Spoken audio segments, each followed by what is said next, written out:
છે આકાશમાં પોતાની શક્તિનો પરચમ લહેરાવતું તેજસ।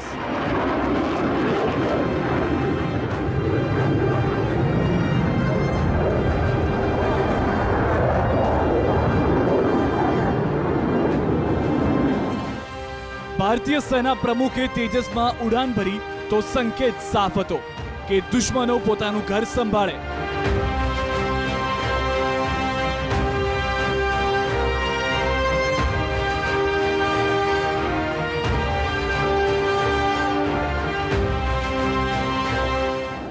આકાશમાં પોતાની શક્તિનો પરિચય આપતા જેગુઆરને જુઓ।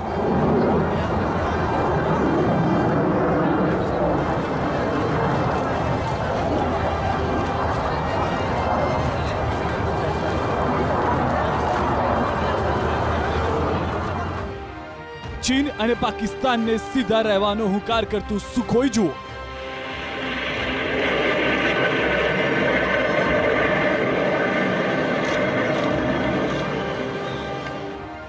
આર્મી ચીફ બિપિન રાવત ખુદ તેજસમાં સવાર થઈને ઉડ્યા તો નિશાન પાકિસ્તાન તરફ હતું।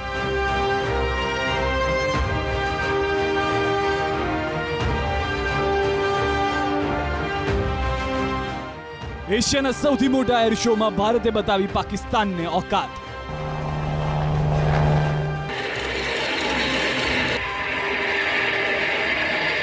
આ એર શો એવા સમયે શરૂ થયો જ્યારે ભારત અને પાકિસ્તાનના સંબંધો સૌથી વધુ તંગદિલી ભર્યા બની ગયા છે અને ભારત આ મોકા પર ચોક્કો મારવાનું કરી રહ્યું છે તૈયારી। કેવી રીતે ભારતે આ અવસરનો ઉપયોગ કરીને પાકિસ્તાનનું મનોબળ તોડવાનો બનાવ્યો છે પ્લાન? શું છે ભારતની આગામી રણનીતિ? કેમ દુનિયાભરની શસ્ત્રો બનાવતી કંપનીઓ આ એર શોમાં ભારતને આપી રહી છે સાથ? જોઈશું અસ્મિતા વિશેષ રક્ષક।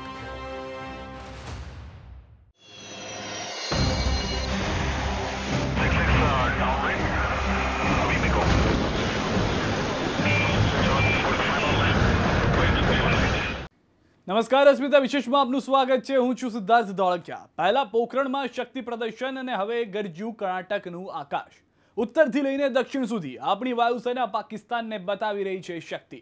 સેનાનો છૂટો દોર અપાયા પછીની આ કવાયત ઘણી જ સૂચક છે।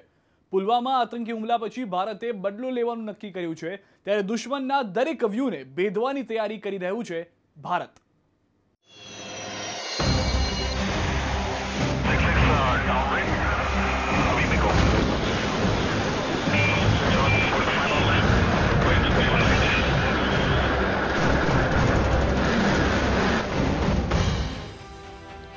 स्वदेशी युद्ध विमान तेजस से बतावी ताकत।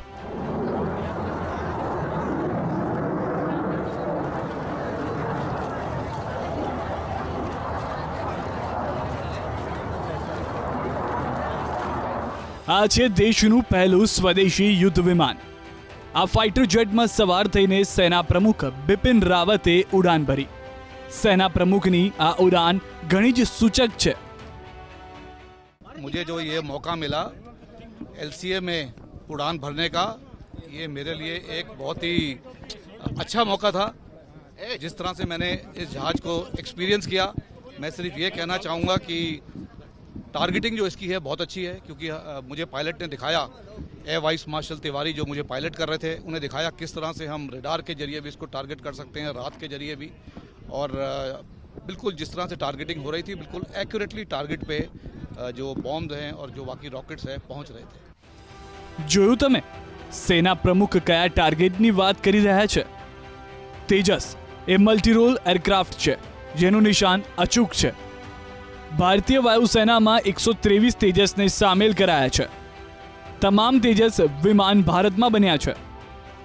20 વર્ષની મહેનત બાદ ભારતે જાત મહેનતે તૈયાર કરેલા આ યુદ્ધ વિમાન જૂના MiG-21નું સ્થાન લેશે અને દુશ્મનોને હંફાવશે। इसमें तो एयरफोर्स ही बताएगा कि ये किस तरह से उनका मनोबल बढ़ाएगा, लेकिन मैं ये कहना चाहूँगा कि भारतीय एयरफोर्स और थल सेना एक साथ मिलकर काम करते हैं। तीनों सशस्त्र सेनाएं जो हैं, नेवी, आर्मी, एयरफोर्स, एक साथ मिलकर काम करते हैं।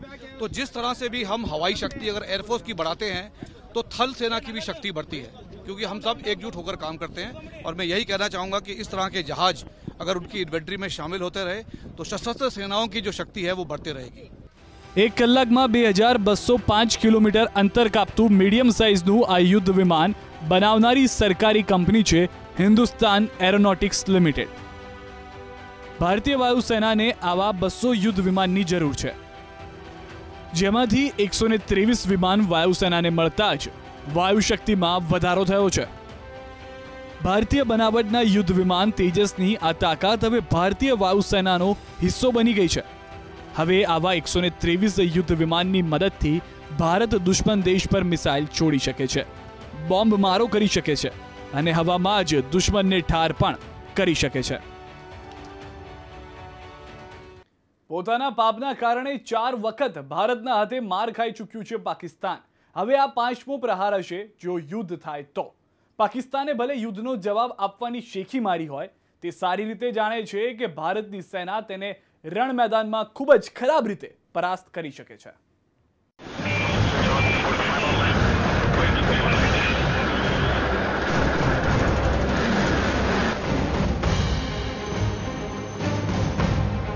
ભારતીય વાયુસેના દુનિયાની ચોથી મોટી શક્તિશાળી સેના.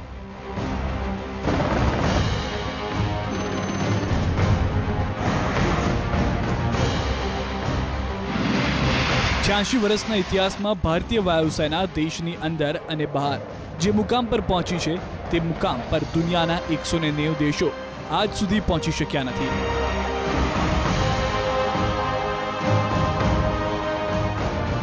ભારતીય વાયુસેનાનું ધ્યેય વાક્ય છે નભઃ સ્પૃશ દીપ્તમ, જેનો મતલબ છે આકાશમાં ધાક.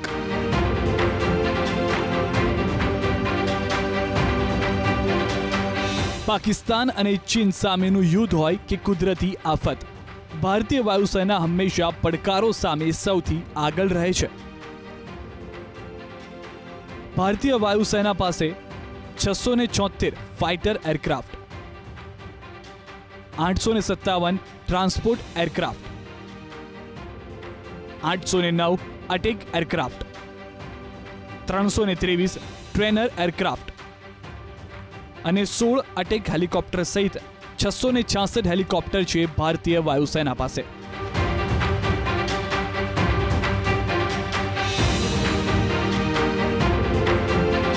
ભારતીય વાયુસેના પાસે ટ્રેનિંગ એરક્રાફ્ટ માટે પરસિવલ પ્રેન્ટિસ, HT-2, હાવાર્ડ સ્પીટફાયર, ટાઈગર મોથ, વેમ્પાયર અને ડાકોટા જેવા વિમાન છે.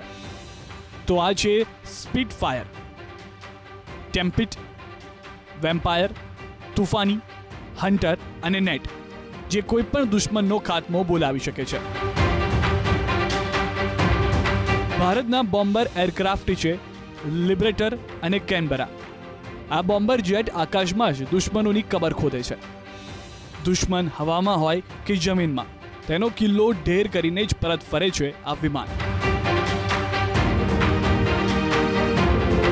ટ્રાન્સપોર્ટ એરક્રાફ્ટ તરીકે ભારતીય વાયુસેના કાફલામાં સામેલ છે ડાકોટા, દિવાનસી 119, બોક્સકાર, ઓર્ટ્સ, વાઇકાઉન્ટ, ઇલિશન અને પૈકેટ. દરેક સ્થિતિમાં આ એરક્રાફ્ટ કોઈપણ સ્થળે સામાન પહોંચાડવામાં તૈયાર રહે છે. દુશ્મનો પર નજર રાખવા માટે પણ ભારતીય વાયુસેના પાસે છે અનોખી ટીમ. એક છે સ્પીડફાયર, બીજું ઓસ્ટર અને ત્રીજું હાવાર્ડ વિમાન.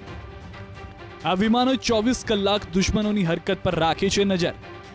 1965માં ભારત પાકિસ્તાન યુદ્ધ વખતે પાકિસ્તાન સેનાના સ્પેશિયલ વિમાન સબરે પર આપણી વાયુસેનાએ એવી રીતે હુમલો કર્યો કે પાકિસ્તાને સબરે કા કાતિલ નામ આપી દીધું. 1971ના યુદ્ધમાં ભારતે પાકિસ્તાનની 29 ટેન્કો, 40 આર્મ્ડ પર્સનલ કેરિયર અને 1 ટ્રેન ઉડાવી દીધી હતી. પાકિસ્તાન સેના સમર્પણ કરે એ પહેલા તો ભારતીય વાયુસેનાએ દુશ્મન દેશના 94 યુદ્ધ વિમાન તોડી પાડ્યા હતા. કારગિલ યુદ્ધમાં પણ ભારતે પહાડીઓ પર છુપાઈને બેઠા દુશ્મનોને ખદેડી મૂક્યા હતા અને જીતનો ઝંડો લહેરાવ્યો હતો. ભારતીય વાયુસેનામાં લગભગ 1,70,000 જાંબાઝ જવાનો અને 1350 યુદ્ધ વિમાનો છે. ભારતનું સપનું છે દુનિયાની નંબર 1 મહાસત્તા બનવાનું અને એટલી જ શક્તિશાળી સેના તૈયાર કરવાનું.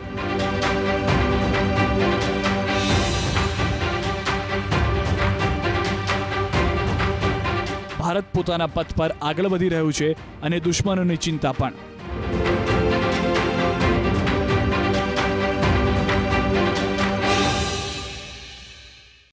પાકિસ્તાનને દરેક મોરચે ઘેરવાની ભારતે શરૂઆત કરી દીધી છે, પણ સીધા હુમલાથી હજુ સુધી બચી રહ્યું છે હિન્દુસ્તાન। તેનું કારણ છે દુશ્મનની ચાલ। જે ચાલ તે પીઠ પાછળ ખંજર ભોંકીને ચાલ્યું તેવો મોકો હવે નથી આપવા માંગતું ભારત।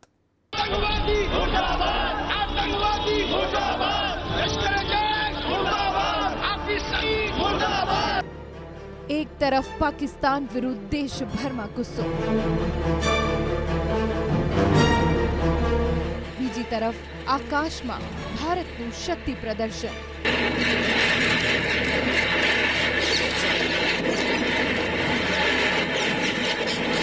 પહેલા પોખરણમાં શક્તિ પ્રદર્શન અને હવે બેંગલુરુમાં air show.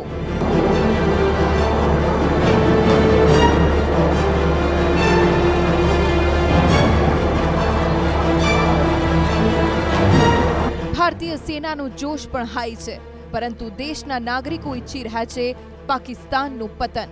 Have they ever paused to think ये पागल देश कि आप कर क्या रहे हैं? Who do you think you are? Who the hell do you think you are? कि तुम सबको लात लगा के रखोगे और लोग आपकी लात खाते रहेंगे? क्यों? तुम्हारे पास कोई कपल ऑफ न्यूक्लियर बॉम्ब्स आ गए तो आप इतने चौड़े हो रहे हो? हम देखेंगे कि आप कहाँ से न्यूक्लियर बॉम्ब इस्तेमाल करते हो। वी वुड लाइक टू सी। 3 बार हमला कर चुके हैं, 47 में, 65 में, 99 में। भारत ने कभी भी पाकिस्तान के खिलाफ लड़ाई नहीं शुरू की है। भारत अभी भी लड़ाई नहीं चाहता, लड़ाई की कोई बात नहीं करता है। डायलॉग, किससे आप डायलॉग करेंगे? वो आपकी कमर में एक छुरी लगाए हुए, फिर आप कमजोरी की हालत से डायलॉग करेंगे। રક્ષા ક્ષેત્રના જાણકારોને આશંકા છે કે પાકિસ્તાને ભારત પર એવા સમયે પીઠ પાછળ ઘા કર્યો છે જ્યારે ભારત નિર્ણાયક દિશામાં આગળ વધી રહ્યું છે। દુશ્મનની પહેલી ચાલ, पुलवामा का अटैक पाकिस्तान ने उसका टाइमिंग बड़ा ध्यान से चुना है। દુશ્મનની બીજી ચાલ, हमारी जो सरकार है उसको इस दुविधा में डालना चाहते हैं कि अगर वो कुछ ना करे तो भी नुकसान हो सकता है। देश इतना नाराज है, कुछ करे तो भी कठिनाइयां हैं। ચાલનો જવાબ આપવા ભારત પાસે કયો પ્લાન? भारत को अब तय करना है कि हम दोबारा भी सर्वे को चेतावनी देकर रुक जाएंगे या कुछ करेंगे। मैं मानता हूं कि कुछ करना चाहिए। લોકસભા ચૂંટણીની આડે મુશ્કેલીથી 50 દિવસ બાકી છે। એ પહેલા જ પાકિસ્તાને પીઠ પાછળ ખંજર ભોંકીને ભારતને યુદ્ધના મોડ પર લાવીને ઊભું રાખી દીધું છે, જેના કારણે ભારત માટે કરો या मरो જેવી સ્થિતિ આવીને ઊભી રહી ગઈ છે। इमरान खान ने 3 हफ्ते पहले अपना बयान दिया था, जिसमें साफ कहा था कि उनके शब्द हैं कि भारत में जब तक बीजेपी और आरएसएस की सरकार रहेगी हमारे रिश्ते नहीं सुधरेंगे। ये सरकार मुसलमानों के खिलाफ है, उनके शब्द हैं। तो जाहिर है वो हमारे इलेक्शन को इन्फ्लुएंस करना चाहते थे। ये टाइमिंग भी उसी की वजह से हुआ है। डोनाल्ड ट्रंप ने क्या बोल दिया पाकिस्तान के आर्मी चीफ को कि भाई तालिबान से हमारी बातचीत करा दो। उनका सिर 7वें आसमान को छू रहा है। ही वांट्स एन एक्सटेंशन के लिए ही इज प्रिपेयर्ड कि वो भारत पाकिस्तान के बीच युद्ध करा दे। नवंबर में रिटायर हो रहे हैं बाजवा साहब। આ એ જ નાપાક આર્મી ચીફ છે જેના પર આખું હિન્દુસ્તાન ખફા છે। આતંકીઓને ખુલ્લેઆમ પોષતી નાપાક આર્મી હવે ભારતીય સેનાના હાથે બરબાદ થવાનું નક્કી કરી ચૂકી છે। બસ રાહ જુએ તેના પતનની। એશિયાના સૌથી મોટા એર શોમાં દુશ્મનોને વિચારતા કરી મૂકે તેવા હેરત અંગેજ કરતબ જો બેંગલુરુમાં ચાલી રહ્યો છે એશિયાનો સૌથી મોટો એર શો, જેમાં દુનિયાભરની કંપનીઓ ભાગ લઈ રહી છે। ત્યારે આકાશમાં કેવી રીતે દુનિયાને કરી શકે છે અચંબિત ભારત, જુઓ આ અહેવાલ। આકાશના રાજા ગણાતા ધ્રુવના કરતબો જુઓ। હવામાં ધણધણાટી બોલાવતા આ હેલિકોપ્ટર છે વાયુસેનાની સારંગ ટીમનો હિસ્સો।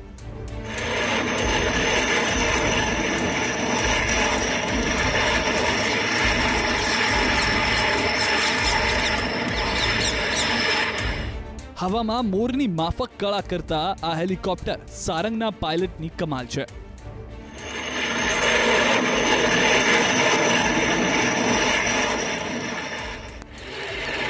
4 હેલિકોપ્ટર સાથે ફ્લાઇંગ કરનારી દુનિયાની આ એકમાત્ર મિલિટરી એરોબેટિક ટીમ છે, જે હેલિકોપ્ટરથી ભારતીય વાયુસેનાની સારંગ ટીમ હેરત અંગે જ કરતબ બતાવી રહી છે તે હેલિકોપ્ટર છે ભારતીય બનાવટનું HL ધ્રુવ.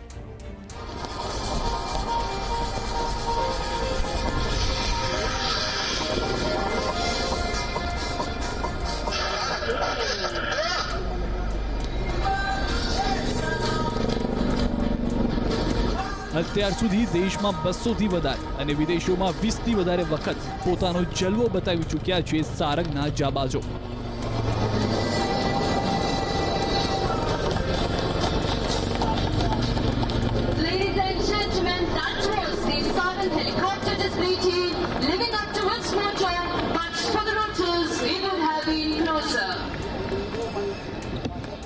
હવે જુઓ કલાબાજી સાથે આકાશ ગજવતી સૂર્ય કિરણની ટીમને. વાયુસેનાની એરોબેટિક ટીમ સૂર્ય કિરણ જે વિમાનોથી આકાશમાં પોતાનો જલવો બતાવી રહી છે તે વિમાનો છે બ્રિટિશ હોક MK132.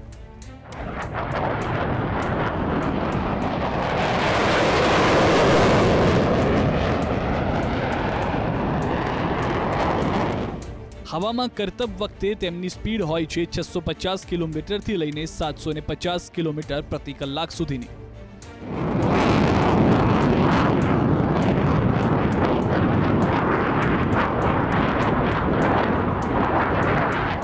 સૂર્યકિરણ વિમાનોના જલવા બતાવતી ટીમ છે વાયુસેનાની 52મી સ્ક્વોડ્રન, જે શાર્ક તરીકે ઓળખાય છે.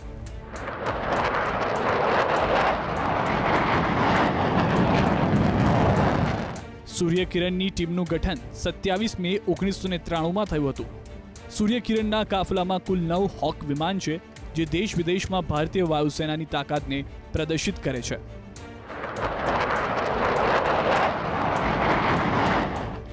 હવામાં તિરંગો લહેરાવતી આ ટીમ છે આકાશગંગા. આકાશગંગાના પેરાજમ્પ પર 8000 મીટરની ઊંચાઈ પરથી જમીન પર છલાંગ લગાવે છે.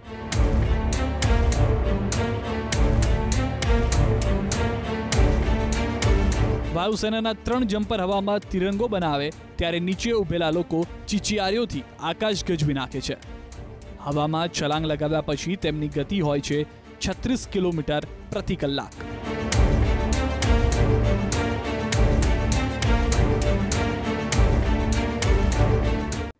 પાકિસ્તાનને પૂરું કરવાનું આવશે તો આપણી વાયુસેનાની જાબાઝ મહિલા બ્રિગેડ જ કાફી છે. જુઓ કેટલી શક્તિશાળી છે આપણી શક્તિ સેના. સિયાચીન ગ્લેશિયર, વિશ્વની બીજી સૌથી ઊંચી બર્ફીલી પહાડી.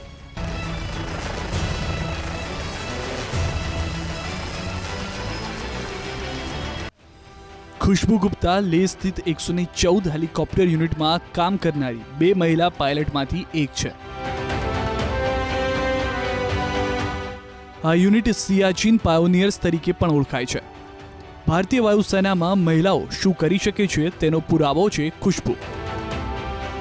ટ્રેનિંગ વખતે ઇન્સ્ટ્રક્ટર એવું કહેતા કે લદ્દાખમાં પોસ્ટિંગ અને ત્યાં હેલિકોપ્ટરની ઉડાન વિશે સપનામાં પણ ન વિચારશો. પરંતુ આજ ખુશ્બુ સિયાચીનમાં 20,000 ફૂટ ઊંચાઈ પર નાના હેલિપેડ્સ પર ચિતા હેલિકોપ્ટર લેન્ડ કરે છે. ખુશ્બુની તાકાત એ છે કે જેટલી ઊંચાઈ પર આ હેલિકોપ્ટરને લઈ જઈ શકાય તેનાથી પણ વધારે ઊંચાઈ પર ઉડાન ભરે છે ખુશ્બુ.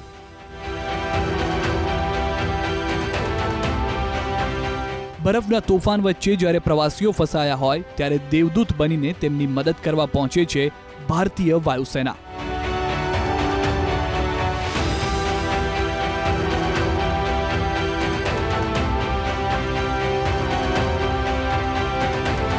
બરફની આ પહાડીઓ વચ્ચે હેલિકોપ્ટરનું ઈંધણ થીજીને બરફ થઈ જાય એટલી ઠંડી હોય છે, પણ ભારતીય વાયુસેનાના જવાનો જરા પણ હિંમત હાર્યા વગર દિવસો સુધી બરફના તોફાન સામે લડીને લોકોને બચાવે છે. હિમાચલ પ્રદેશના લાહોલ અને સ્પીતિમાં બરફના તોફાન વચ્ચે સેંકડો ફસાઈ ગયા હતા, જેમાં વિદેશી પ્રવાસીઓ પણ સામેલ હતા. તેમને ભારતીય સેના સફળતાપૂર્વક બચાવીને બહાર કાઢી ચૂકી છે.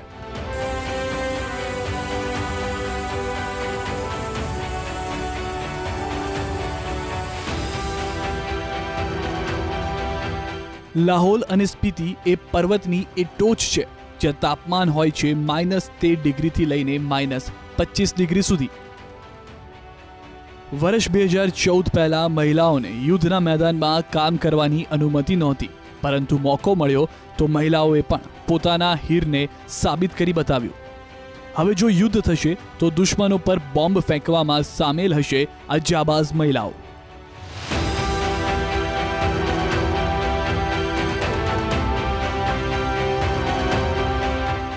ભારતીય વાયુસેનામાં મહિલાઓની સંખ્યા લગભગ 1600 છે, જેમાંથી 104 મહિલાઓ ફ્લાઇંગ શાખામાં છે.